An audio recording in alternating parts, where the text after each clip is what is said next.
This summer in Japan, violence that is believed to have been a routine occurrence in a certain high school baseball team has become the subject of intense criticism.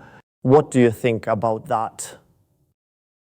I'm Matsuzaki, a psychiatrist. Today, I'd like to talk about violence in school sports teams, drawing on several references and adding my own personal views. Why is it that in school sports teams, coaches use violence against their students, and senior students use violence against juniors? I'll explain. 6 reasons for this. First, there is the aim of improving athletic performance. Sometimes coaches and senior students try to make their students or juniors follow their own rules rather than leaving things to their independence. This is often based on the mistaken belief that harsher violence fosters greater athletic ability. Coaches may come to believe that violence allows them to make students train harder.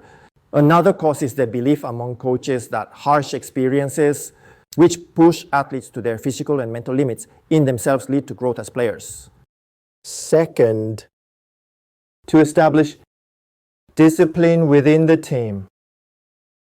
In sports teams, it is considered important for the entire team to act toward a single goal in a disciplined manner. To enforce that discipline, coaches and senior students sometimes employ violence. For example, students or juniors who are late for practice or fail to follow instruction. By using violence to punish them, they try to show that person and the other members what happens when rules are broken and end up attempting to control the entire team.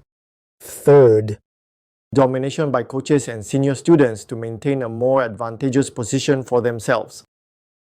Ideally, if a coach were highly skilled in the sport, admired by everyone, and someone everyone wanted to learn from, there would be no problem.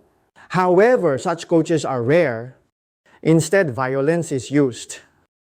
It is said that in some cases, coaches and senior students use violence as a means to establish and maintain their authority. By inflicting violence on those in lower positions, they try to impress upon them that their own position is absolute. As a result, those in lower positions become unable to defy coaches or senior students, and a one-sided power dynamic is formed. Within such a power structure, violence may be justified in the name of guidance or education, and this could be what is driving it. Fourth, could it be a negative cycle? If someone has experienced violence from coaches or senior students, they may come to mistakenly see the violence in that environment as normal. As a result, when they become senior students themselves, they are more likely to inflict similar violence on their juniors. Since I endured it myself, I have the right to do the same to my juniors. It's not uncommon for such a mistaken belief to arise. Because such environments are closed off and difficult for outsiders to see into, and because the students themselves are still unfamiliar with the wider world and unable to compare their situation with general society, they often fail to recognize how abnormal it is, allowing the cycle to continue. It has been pointed out that this is the case. Fifth, the win at all costs mentality. The true purpose of school sports teams should be the growth and well-being of the students. However, when a win-at-all-cost mentality takes over, players come to be seen as tools for victory, and the focus tends to shift toward achieving results for the team while ignoring the students' happiness. As a result, excessively harsh coaching and even violence are inflicted on the players. Sixth, regarding violence in Japanese school sports teams, the military origin theory has been put forward. Let's introduce it.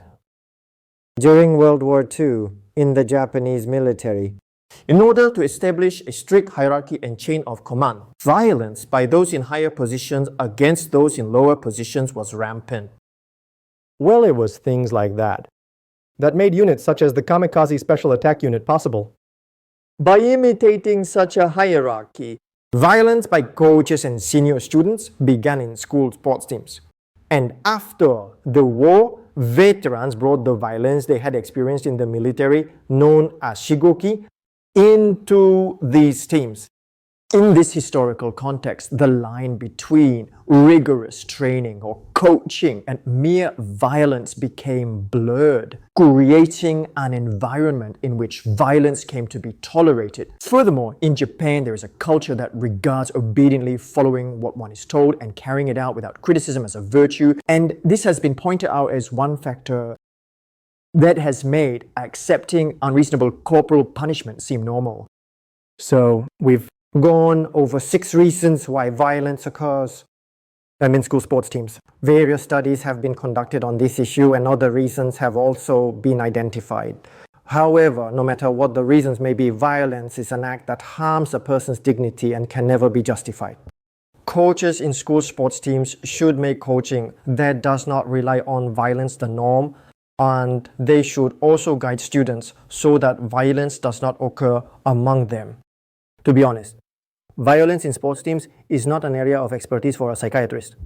However, thinking about issues like this, I believe can deepen our understanding of various things closer to home, so I decided to address it. If you found this video interesting, please subscribe to the channel and give it a thumbs up. And please share your thoughts in the comments section. Do share this video with someone you know. That's all.